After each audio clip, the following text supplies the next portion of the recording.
All right, sweet. Todd, hey, thanks for being with us today. I'm excited to have you on, introduce my Minneapolis people to your Phoenix people and vice versa. So thanks for doing this with me, man. Absolutely, man. Thanks for having me on. Looking forward to Cool. it. Yeah. Okay. Well, we got to start. I think the biggest stark contrast between your state and mine has got to be the weather. So I'll let you go first. Tell me about the weather. What's it like right now and what's it like year round for you guys? Well, that's why I'm sitting outside right now, right? I had to give you a picture of what it looks like here. So when you're sitting in your office out there, although it's summer there, so it shouldn't be too bad. Right. I'm You're just guessing rubbing it in with all them palm trees I see behind you. palm trees and tennis courts and Yeah. pools. Yeah. So yeah, no. So weather here this time of year obviously is really, really hot. Although there's a nice breeze out here right now, which is why I came out. I Mm-hmm. thought I was going to get a little better lighting, so apologize. My face is dark. I don't know why that is because I'm sitting in the sunshine. But That's all right. So what is hot for so you anyway, yeah, guys? no, Like this 100 time of plus? year the weather's hot, right? It's we're known as being hot and dry, July through. No, actually, well, I mean, starting really in like kind of mid to late May, we'll start hitting upper 90s, starting pushing 100, and then from June through September, we're in the hundreds, pushing sometimes 115. Again, Mm-hmm. dry, not a lot of humidity out here unless we get kind of the monsoons during the summer, and then it'll cool off and we'll get some humidity. Sure. But what people really come out here for is they come out for the rest of the year, which is October through April, sometimes into May. That's when that's what people really live for out here, right? We have lots of things to do outdoors, and so like from your area, for example, a lot of people that come from your area, yeah, some people come out here to move permanently, but we Mm-hmm. get a lot of snowbirds from your neck of the woods, right? Sure. So people that don't love your winter weather love coming out here and Sure. having a place in Scottsdale, which is where I'm at right now, but or anywhere in the Phoenix metro. Sure. Really, they just love coming and spending those cold months up north down Mm-hmm. here. So Yeah. those that type of fall and spring we are in the 70s and 80s a lot for highs. We'll get down into the 50s and 60s as highs in December, January. Sure. But I'll tell you, man, I mean, you could be sitting out here in January, and as long as there's no wind and the sun's on you at 55, you could be in a t-shirt and shorts sometimes. Yeah. So it's not the same 55 that you're probably used to. No. But yeah, so that's pretty much what the weather looks like out here, and it's a huge perk for people coming here. Mhm. Um, and then for your weather, I know it's probably completely opposite, right? I mean, Oh in yeah. terms of the patterns. I mean, 55, and I'm like suntanning in the winter. I mean, that's about as good as it gets. Yeah. I mean, everybody leaves here because it's so cold. So I mean, I'm not gonna like sugarcoat it. Yeah, it's super cold in the winter. I think you can just kind of get used to it a little bit. But we kind of have like really wide swings. So, the winter, I think I've had it as low as like negative 15 or 20. Which is pretty nasty, obviously. We Yeah. don't necessarily get a ton of snow, I wouldn't say, but a decent amount of snow. And the roads are nasty for a little bit, but it's I guess you get used to a little bit. So then there's obviously like ice fishing and cross country skiing and that sort of thing that people are into around here. Right. But then the summers are super warm too, so we have a just really wide range. So actually this week we had heat advisories and everything, and it was I think just under 100 that we hit this week, but it's kind of that nasty humid heat sometimes when it Sure. gets really hot like that. So I'm from Colorado originally, and I know the dry heat is not nearly as bad versus when it's just humid. So that's pretty No, nasty. it takes some getting used to. It's definitely feels different. But the nice thing is when you step outside in the dry heat, you don't really sweat, right? It can be 115 degrees and the sweat dries off of you before it actually, Sure. before you feel it. Where in the humidity, you're just constantly dripping. So that's one of the nice things about the dry heat. But it takes a little bit of getting used to, for sure. If Sure. you haven't been in it before. Yeah. Okay. So tell me about kind of the lifestyle. I mean, what do you guys do? What are, favorite sports activities? What's Phoenix known for? Yeah, well, first and foremost, golf, right? This is Hmm. so I'm centered in Scottsdale. We sell real estate all over the Phoenix metro. Scottsdale is just a city that borders Phoenix to the east, and so some people think of Scottsdale as kind of being synonymous with Phoenix. When they think of Phoenix, they think, hey, Hmm. Scottsdale is really that upscale area of the Phoenix metro. So that's Hmm. where I'm based out of. We do a lot of business here, but we also do business around the valley. But the number one activity here is golf. So in those hot months, I mean, you can't go anywhere in this valley without being within 5 to 10 minutes of just a great golf course somewhere, Sure. whether you're in Scottsdale or anywhere else. And so, yeah, first and foremost, golf. But there's tons of outdoor activities. So here, we have the hiking. It's just desert hiking. Sure. Now, the other cool thing is in the winter or in the summer months, for people that actually live here year round, we're only 2 hours from the mountains. So you can go up and fish and hike and stuff in the summer, and it'll cool off 20, 25 degrees from what it is here in the valley. It's only an hour and a half, 2 hours away. Sure. So there is some relief in the summer, but hiking, golf, we're known. We're not the most diverse city from a culture, sorry, not culture, but from a culinary standpoint. But we have great chefs and great food here. Really nice nightlife. Right now I'm down in Old Town Scottsdale, in the Old Town Scottsdale area. This is really the epicenter of shopping, restaurants, nightlife. I'm really sitting right in the heart of all that. So, everybody has their reasons. Of course, we have all the sports teams, which I know you guys have. You have 4 sports teams, right? Yeah, I think we got all of them. They're nothing to be known for, but yeah, we got some. Yeah, right. Yeah, we struggle with that sometimes too. Not this year with the sun. The sun finally got there. So there you go. But anyway, yeah, there's tons to do. What we're our busiest time of year, especially for people just coming out to visit, is January through March. So we have the Waste Management Phoenix Open in January. We have the Barrett Jackson Auto Auction, and then that leads into February and March with spring training baseball. And all of that, I mean, so that springtime is really for people visiting. That's the time to come. But again, people coming from your area, a lot of them come out and they'll buy a home just to live here for 6-7 months, and then they'll go back north in the summer. And then some people come full time. So. Yeah. And then for you guys, you mentioned some of the things that you that you do in the winter months. What's the summer and the rest of that look like? I mean, we're probably the opposite in the sense that our state is just so green, so pretty much any outdoors things you can think. I've got hiking trails within about 2 blocks from my house, so there's a lot of areas, tons of hiking trails, tons of forest area, that kind of stuff. We've also got the North Shore. So if you want to drive a little bit, you can get up to Duluth and kind of the North area, Boundary Waters. So just, I mean, tons and tons of outdoor stuff. We have crazy seasons, that we really hit all 4 of them pretty hard, but there's something for every different season, which I think is pretty cool. What else? A lot of people get cabins up here. So a lot of second home owners that'll have just a little cabin up on a lake. There's lakes all over the place. So fishing and water skiing and jet skiing and all that kind of stuff. Very, very common, very popular around here. You're almost like not a man if you don't have a boat, which I don't have a boat yet, but it's just like everybody has a boat, it's got a cabin. Cabin traffic is a big phenomenon on the weekends that actually right by my office here, that it's a traffic jam because of everybody going north, not from getting off work. So it's a super active state. We've also got, it's kind of a very, indie art scene kind of thing going on. And so in the cities, very eclectic, lots of little clubs, little bars, quirky, weird shops and things that you can go catch a live band while you're catching a bite or a drink or something. And then, because we've got Minneapolis and St. Paul that are both right next to each other, they're just like a few miles away. You kind of get a double dose of everything too. And so you can go check out something in Minneapolis and it's totally different than when you go to St. Paul. So what's the difference? I mean, what's the difference what's the big difference, the major difference between Minneapolis and St. Paul? St. Paul is smaller and it's older. Generally, it's a little bit more of the like historic. There's more museums. They're both right on the Mississippi, just not far from each other. St. Paul's definitely a little more of the like historic vibe, even with their houses or whatever. Minneapolis is kind of like the younger, cooler, hipper side of town. Cool. More corporations, much bigger downtown, a lot more of the like condo lifestyle, higher end, mixed with kind of the like, grungy millennial vibe that,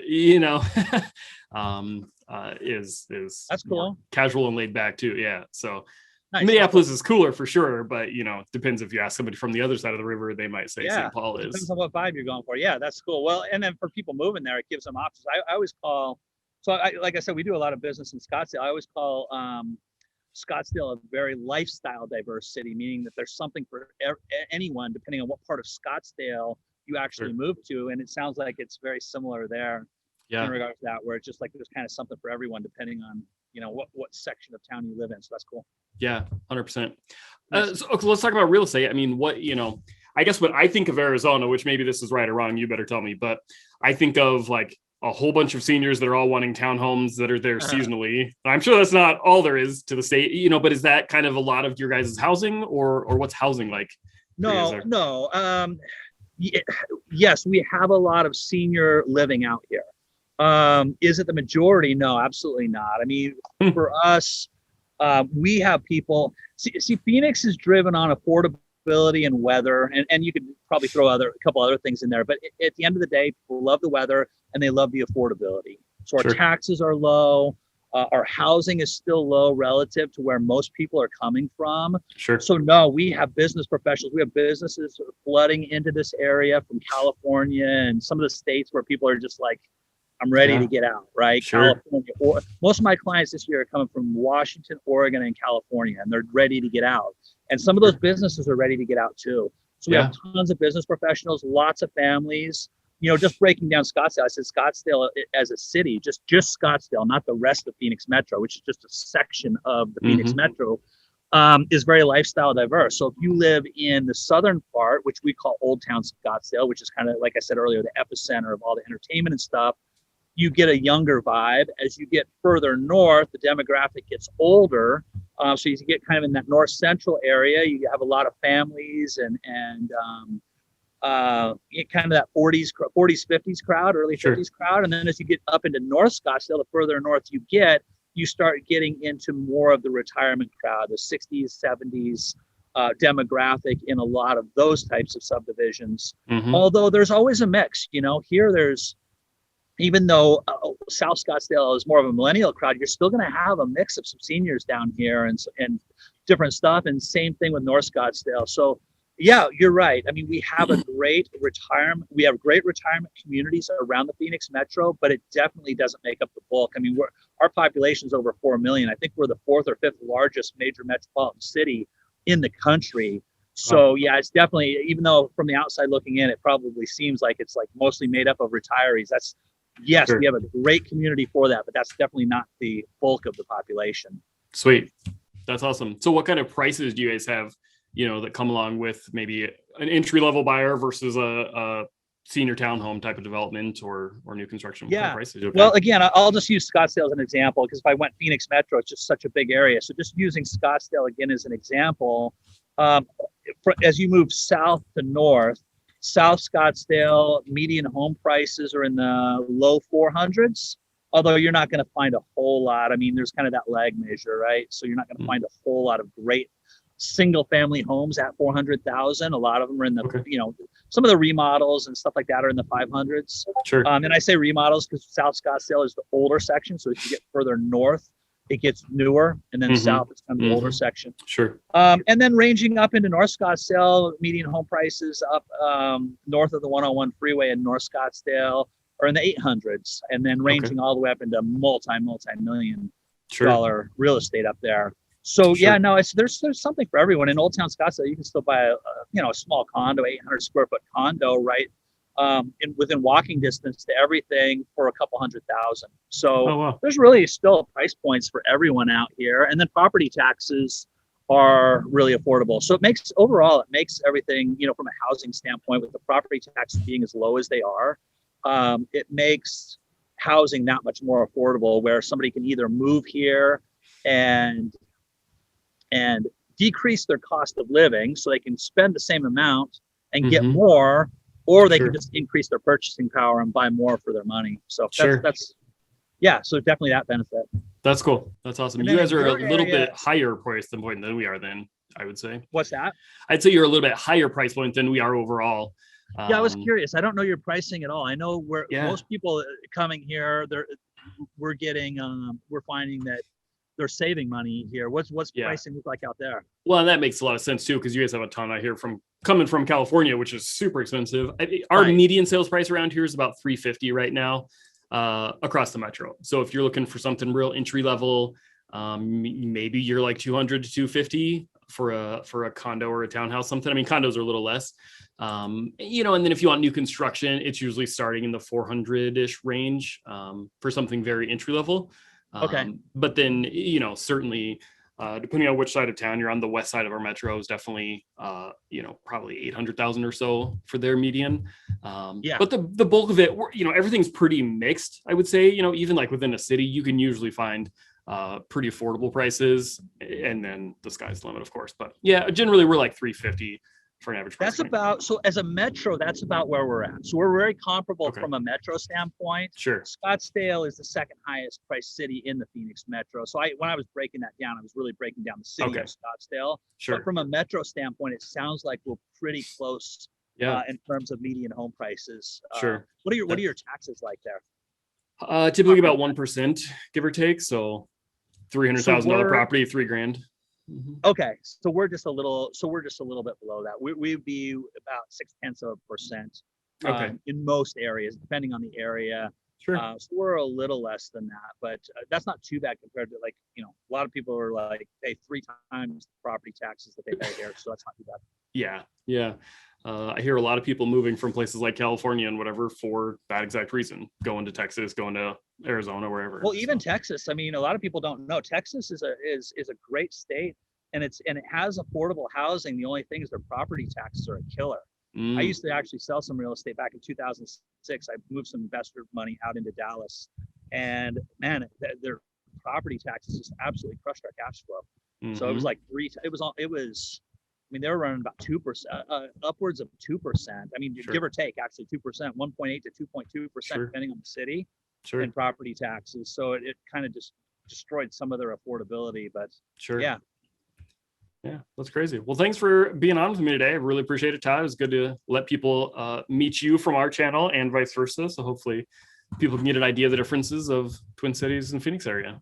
Yeah, absolutely. And I just to add, I don't know. Well, one thing I was going to ask you, how many people do you have? I mean, do you see a lot of people coming from Arizona to Minnesota? Because I know you have a lot of people coming from there to here. Do you see a lot of migration from our state to your state? Nope. And they're all going your direction. The one thing that I might add just to kind of close is that, most of my clients now, especially with YouTube, come from out of state. They're out of state buyers. And with so many people coming from your state, I think you had mentioned to me at one point that that we're like Scottsdale's like ranked number 6 or something like that in terms of where people are going to from your state. Out of Minneapolis. And so for people watching your channel, one thing I might say is that, hey, if you're coming to Arizona, absolutely, we'll roll out the red carpet, we'll take care of you.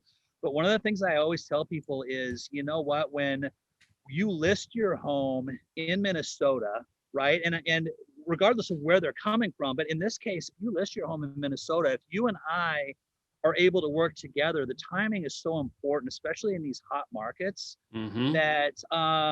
that if you and I, if they're able to list with you and buy with me, we can make that transition and that kind of that synergy so much more smooth for them, as opposed to if they don't use the two of us as a team. So I would really encourage people watching your channel and kind of checking out Scottsdale and that type of thing. Yeah, of course, reach out to us, but make sure that you get Joe involved on the other end, because we can really make that transition a seamless transition for them. Yeah, I totally agree. It's so frustrating when you're working on one side of the transaction and the other side you have no idea what's going on, and they're kind of going rogue, and completely agree. It makes it so much easier for the client to just have that easy handoff from one to the other. So I love it. Absolutely. And the people on my channel actually know what my face looks like, but the people on your channel can actually go to Phoenix Homes and Hotspots and see my face where it's not all blacked out.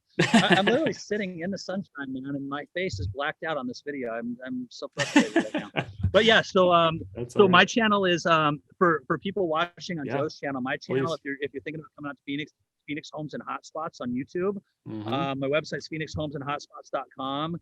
And then Joe, and I'll put all your information in the remarks below. But do you want to just tell everybody how to find you on YouTube and how to find you online as well? Yeah, absolutely. Just search Living in Minnesota. There's actually 2 channels with the same name. The other one is dead, so just look for mine. But you can also search Joe Carmack or jcarmack.com. And then, of course, for both the channels, we'll put all the links in all the description below for phone numbers and emails and all that good stuff. Absolutely. For both of us. So cool. I love it, Todd. Well, this was great, man. I really appreciate it. Yeah, brother. I appreciate you having me on, and we'll we'll get some people down here from Minnesota soon, and I love it. like I said, we'll roll the red carpet. You and we'll roll the red carpet out for them. I love it. Sounds great, man. Thanks so much. All right, buddy. All right. Have a great day. We'll see you.